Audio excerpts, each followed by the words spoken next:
हमारे राजस्थान के यशस्वी मुख्यमंत्री आदरणीय अशोक गहलोत साहब के विधायक सम्मानीय भाई राजकुमार जी रोत साहब, हमारे जिले के जिला कलेक्टर महोदय, नगर परिषद के सम्मानीय सभापति भाई अमृत कलासुआ जी, सम्मानीय एडीएम साहब, सीओ साहब, एसडीएम साहब, एसईएम साहब, यहाँ विराजमान अंतर्राष्ट्रीय ख्याति प्राप्त सुंदर देवी कोटेड़ जी, नरेश जी डामोर साहब, इस ग्राउंड के सबसे बहादुर योद्धा हमारे बुजुर्ग आदरणीय नानूराम जी माली साहब, भाई प्रकाश पंचाल साहब, प्रधान जी डूंगरपुर, उप प्रमुख साहब सुरता जी, सभी विशिष्ट जन जो मंच पर बैठे हुए हैं, आप सभी को प्रणाम नमस्कार।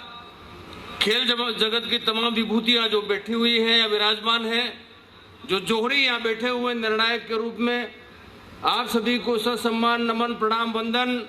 और हमारे जो खिलाड़ी साथी जो इस खेलों की श्रृंखला में आज यहाँ हाजिर हुए हैं, आप सभी के प्रति भी मेरा सैल्यूट, सलाम, नमस्कार, अभिवादन, अभिनंदन। माननीय अशोक गहलोत जी की एक मंशा कि राजस्थान आगे बढ़े, राजस्थान तरक्की करे हर क्षेत्र में, और खेलों को चुना। और मुझे कहते हुए बहुत खुशी है कि एक ग्रामीण ओलंपिक खेल की जो कल्पना माननीय अशोक गहलोत जी ने की, शायद दुनिया में ऐसा कोई राजनेता नहीं होगा जिसके मन में ये भाव आया हो कि कम से कम हमारे ग्रामीण क्षेत्र के लोग, चाहे वो बुजुर्ग हो, नौजवान हो, छात्र हो, खेलों से जुड़े और खेलों के माध्यम से तरक्की करें। 30 लाख खिलाड़ियों का रजिस्ट्रेशन होना, 30 लाख ग्रामीणों का या खिलाड़ियों का रजिस्ट्रेशन होना, मेरे ख्याल से ये भी एक Guinness book of world record का दर्ज कराता एक नाम है, एक अभिनव प्रयोग है जिसके माध्यम से हम हमारे खिलाड़ियों को तराशेंगे, हमारी प्रतिभाओं को आगे बढ़ाएंगे, हमारे प्रतिभाओं को आगे बढ़ने का अवसर मिलेगा, चाहे गांव के हो, शहर के हो, कहीं के भी हो, मोहल्ले के हो, वार्ड के हो, उनको खेल से जुड़ने का अवसर मिलेगा। मुझे कहते हुए बेहद खुशी है कि अशोक गहलोत जी ने नौजवानों और बुजुर्गों को जोड़ दिया। जेठानी और देरानी एक साथ खेल रही है, सास और बहू एक साथ खेल रही है, बाप और बेटा एक साथ खेल रहे हैं। मैं समझता हूँ ये करिश्मा है, ये उदाहरण है जो कहना चाहूंगा। एक बशीर बद्र का एक शेर है, तुम दिए वादे मुकालिफ से ना घबरा ये उकाब, ये तो चलती है सिर्फ तुझे ऊपर उठाने के लिए। एक उकाब पक्षी होता है, वो उल्टी हवाओं में बहता है, उल्टी हवाओं में चलता है, उल्टी हवाओं में ऊपर बढ़ने का प्रयास करता है। मैं जानता हूं अभी यह चर्चा हुई है प्राइवेट स्कूलों और गवर्नमेंट की स्कूलों की, ये चर्चा चलती रहेगी। जो स्टेमिना की बात आई है वो भी चलती रहेगी। मैं गणेश जी यहाँ बैठे हैं, राजकुमार जी बैठे हैं, कलेक्टर साहब, एमपी साहब बैठे हैं, हम ट्राइबल सबप्लान एरिया में रहते हैं। मैं बात कहना चाहूंगा, मैंने कई मंचों पर यह बात कही है, दुनिया में ट्राइबल का अपना एक नजरिया है। दुनिया में ट्राइबल कल्चर और ट्राइबल एरिया में रहने वाले लोग ट्राइबल कल्चर से पैदा हुए हैं, ट्राइबल कल्चर से निकले हैं। चाहे आप मेलकम मार्शल देख लें, चाहे गॉर्डन ग्रीनिज देख लें, चाहे एंडी रॉबर्ट्स देख लें, दुनिया के जितने भी तेज गेंदबाज हुए हैं वो सब ट्राइबल एरिया से हुए हैं। मुझे कहते हुए खुशी है, कई रिकॉर्ड तोड़े हैं हमारे लोगों ने। आज जो प्रतिभाएं हमारे बीच में, नरेश जी और सुंदर देवी जी के बीच में, आज बहुत सारे लोग यहाँ हैं। इस लक्ष्मण ग्राउंड की बपोती से हम सब लोग निकले हैं। नानूराम जी, भाई प्रकाश जी, गणेश जी, अमृत जी, राजकुमार जी भी निकले होंगे। बहुत सारी प्रतिभाएं, सुखलाल जी बैठे हुए हैं। हम किसी जमाने में हॉकी साथ खेला करते थे इस ग्राउंड में। कलेक्टर साहब, ये ग्राउंड साक्षी है उन प्रतिभाओं का जिसने बहुत सारी प्रतिभाएं तराशी है, बहुत सारी प्रतिभाओं को आगे बढ़ाने का मौका दिया है। लेकिन जो जोहरी हैं, हमारे जो जोहरी हैं, जो हीरो को तराशते हैं, कहीं ना कहीं कमी जरूर है।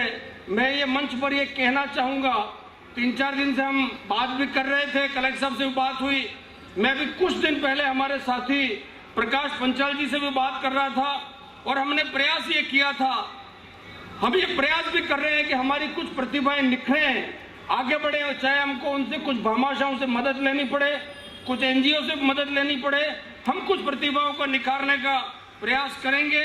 निश्चित रूप से अशोक गहलोत जी की कल्पना गणेश जी और राजकुमार जी दोनों राजस्थान की विधानसभा में बैठते हैं, अशोक गहलोत जी के साथी हैं, और जो मुख्यमंत्री कल्पना कर सकता है हिट राजस्थान की और फिट राजस्थान की, वो मुख्यमंत्री क्या करिश्मा नहीं कर सकता।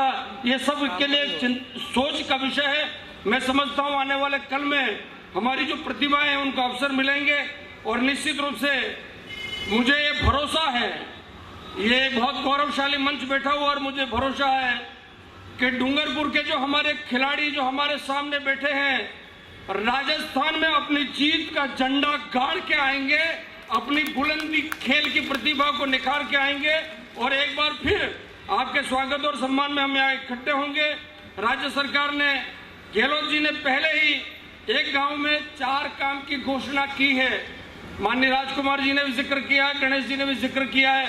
बच्चा पूछा तो आप विधानसभा में लड़ लेंगे, लेकिन माननीय मुख्यमंत्री जी ने मॉडल खेल मैदान, मॉडल तालाब, मॉडल शमशान घाट, चारागाह विकास, ये कई पंचायतों में काम निकले हैं। और राजस्थान के माननीय मुख्यमंत्री जी की कल्पना है मेरे गांव गौरवशाली हो, मेरे गांव में रहने वाले ग्रामीण है वो गौरवशाली हो, मेरे गांव खुशहाल हो, मेरे गांव तरक्की पसंद करें, मेरे गांव की प्रतिभाएं आगे बढ़ें। और इसी मंशा और कामना के साथ रह के देश में ऐसा पहला राज्य है, और ये कहते हुए मुझे खुशी होती है। ये मंच पे और सारे साथी बैठे, और मैं कहना चाहूंगा इन अशोक गहलोत जी ने कई करिश्मे ऐसे किए हैं जो देश में पहली बार ही हुए हैं और राजस्थान में हुए हैं, और ये राजस्थान में अमली जामा पहनाने के काम हुए हैं। आने वाले कल में राजस्थान बहुत खुशहाल होगा, बहुत तरक्की पसंद होगा, बहुत आगे बढ़कर हम काम करेंगे। मुझे याद पड़ता है जब क्रिकेट की यहाँ प्रतिभाएं निखर नहीं रही थी, मुझे वो दौर याद है, वीरेंद्र सिंह जी और बहुत सारे लोग यहाँ जो क्रिकेट खेलते थे बैठे हमारे साथी हैं। एक CS बुल्लर यहाँ आए थे कोच के रूप में, और कलेक्ट साहब जो इस लक्ष्मण ग्राउंड में हरियाली जो देख रहे हैं वो उस जमाने के खिलाड़ियों की देन है, उस जमाने के खिलाड़ियों के प्रताप है ये कि आज इस ग्राउंड में ग्रीनरी देख रही है। एक नाम जो अछूता है मैं जिक्र करना चाहता हूँ, नाहर सिंह जी चौहान साहब का, जो राजस्थान में रणजी ट्रॉफी के खिलाड़ी के रूप में अपनी प्रतिभा दिखाए चुके हैं। राज सिंह जी डूंगरपुर हो या कई ऐसे खिलाड़ी हो जिन्होंने अपनी प्रतिभा दिखाई है। डूंगरपुर बहुत तरक्की पसंद जिला रहा है, और आज इस मुबारक अवसर पर आप सबको शुभकामनाएं देता हूं, मंगल कामनाएं देता हूं हम सब की ओर से, कि जब राजस्थान में खेलों का फैसला हो तो अशोक गहलोत जी के सामने जब ये आप इनाम लेने जाएं तब हम सब ये कह सकें कि ये मेरा गौरवशाली डूंगरपुर है, ये मेरा बेजोड़ डूंगरपुर है, ये मेरा मजबूत डूंगरपुर है, ये मेरा अखंड डूंगरपुर है। आप सभी के प्रति बहुत बहुत कृतज्ञता। जय हिंद, जय भारत, जय भारत।